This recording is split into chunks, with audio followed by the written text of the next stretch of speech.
یا اللہ یا رحمان یا رحیم یا کریم۔ دیکھیں یہ نگاہوں کا نیچا کرنا اتنا بڑا عمل ہے کہ حضرت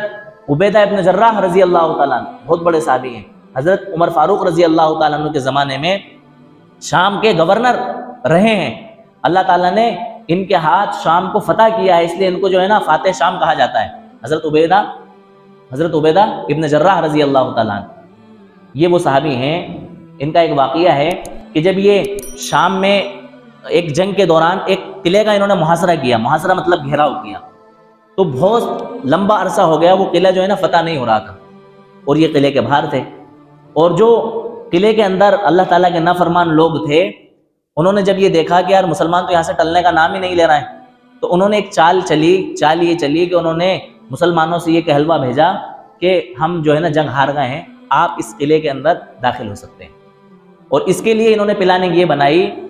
کہ قلعے کا دروازہ اس سمت میں کھولا جو دروازہ قلعے سے لمبے بازار کی طرف جاتا تھا، اور پلاننگ کے تحت انہوں نے اس بازار پر ہر دکان پر عورتوں کو بٹھا دیا، بنا سنوار کر کے، ان کا سنگار کر کے، میک اپ ویک اپ کر کے اور اچھا خوبصورت بنا کر کے، اور عورتوں کو یہ کہا کہ یہ مسلمان اگر آپ کی طرف دیکھیں یا آپ سے کسی طرح کا فائدہ اٹھانا چاہیں تو آپ کو انکار مت کرنا، ان کو منع مت کرنا، اور یہ کہہ کر کے پیغام بھیج دیا کس کے پاس؟ حضرت عبیدہ ابن جراح رضی اللہ تعالیٰ عنہ کے پاس، کہ بھائی مسلمانوں سے کہہ دو ہم جنگ ہار گئے ہیں، ہم نے اپنی ہار مان لی ہے اور آپ جو ہے نا قلعے کے اندر داخل ہو سکتے ہیں۔ جب یہ پیغام حضرت عبیدہ ابن جراح رضی اللہ تعالیٰ عنہ کے پاس پہنچا تو آپ نے بھانپ لیا اور جانچ لیا کہ بھئی کچھ نہ کچھ گڑبڑ ہے، اتنی آسانی سے اتنے دن سے ہم قلعے کا محاصرہ کیے ہوئے بیٹھے ہوئے ہیں اور یہ لوگ ٹس سے مس نہیں ہو رہے تھے، اور اچانک سے انہوں نے یہ فرمان جاری کر دیا کہ ہم ہار مان گئے ہیں۔ اللہ کے رسول نے فرمایا اتقوا فراست المؤمن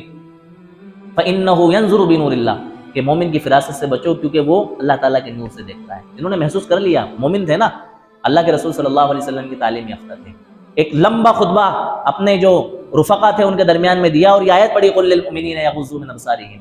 اے نبی آپ ایمان والوں سے کہہ دیجئے کہ وہ اپنی نگاہوں کو کیا کر لیں؟ جھکا لیں، اور لوگوں کو تنبیہ کری کہ ہمیں کسی بھی عورت کی طرف اٹھا کر کے نظر نہیں دیکھنا ہے۔ چنانچہ یہ اس قلعے کے اندر داخل ہوئے اور پورا بازار انہوں نے جو ہے نا پار کر لیا اور پورا راستہ گزر گیا، لیکن کسی عورت کی طرف نظر اٹھا کر کے بھی نہیں دیکھا۔ جب ان لوگوں نے یہ منظر دیکھا کہ یار جب کوئی انسان فاتح ہونے کی شکل میں اور فتح کی شکل میں جب کسی شہر میں اور کسی قلعے میں داخل ہوتا ہے تو بڑی تباہی مچائی جاتی ہے، بے حیائی کا بازار گرم ہوتا ہے، عورتوں کی عزت لوٹی جاتی ہے، مال اور دولت لوٹا جاتا ہے، اور یہ کیسے انسان ہیں حجاز کے رہنے والے اور اتنی دنوں سے اپنی بیویوں سے دور ہیں، اس کے باوجود انہوں نے کسی عورت کو اٹھا کر کے نظر اٹھا کر کے نہیں دیکھا، یہ کیسے انسان ہے، ان کا مذہب کیسا ہے، ان کا اسلام کیسا ہے۔ سارے لوگ اسلام کے حلقے میں کیا ہو گئے؟ شامل اور داخل۔ لہٰذا ہمیں اپنی نظروں کو کیا کرتے رہنا چاہیے؟ جھکاتے رہنا چاہیے۔ یہ ان لوگوں کے اسلام کا ذریعہ بچا، نظروں کو جھکانا۔ نظروں کو جھکانا کن لوگوں کے اسلام کا ذریعہ بنا؟ ان غیر مسلموں کا جو قلعے کے اندر محصور تھے اور جنہوں نے یہ سازش رچی تھی کہ یہ مسلمان جو ہے نا ان عورتوں کو دیکھیں گے، ان کے لڈو ہوں گے، ان کی طرف لپکیں گے اور ان کو استعمال کریں گے۔ ان لوگوں نے جب یہ سازش دیکھی کہ ہماری سازش ناکام ہو گئی تو وہ مجبور ہوئے اسلام کے حلقے میں داخل ہونے کے لیے۔ اس لیے سب سے پہلی پابندی اللہ تبارک و تعالیٰ نے بے حیائی سے بچانے کے لیے ہمارے اوپر جو عائد کی ہے وہ کائی کی عائد کی ہے؟ اپنی نظروں کی حفاظت کی۔ کائی کی عائد کی بھائی؟ اپنی نظروں کی حفاظت کی۔ اگر ہم نے اپنی نظروں کی حفاظت کر لی تو اگلی جو بے حیائی کے راستے ہیں ان بے حیائی کے راستوں سے بچنا ہمارے لیے کیا ہو گیا؟ آسان ہو گیا۔ اور اگر ہم نے اپنی نظروں کی حفاظت نہیں کی تو بے حیائی کہاں تک جائے گی اور اس کی انتہا کہاں تک ہوگی ہم اس کا کوئی اندازہ نہیں لگا سکتے، اور ہو رہی ہے۔ آپ اندازہ لگائیں کہ جو لوگ بے حیائیوں کے اندر مبتلا ہے وہ کس حد تک گزر رہے ہیں اور بے حیائی میں کہاں تک جا رہے ہیں، اس کی کوئی حد اور کوئی اس کی انتہا نہیں ہے۔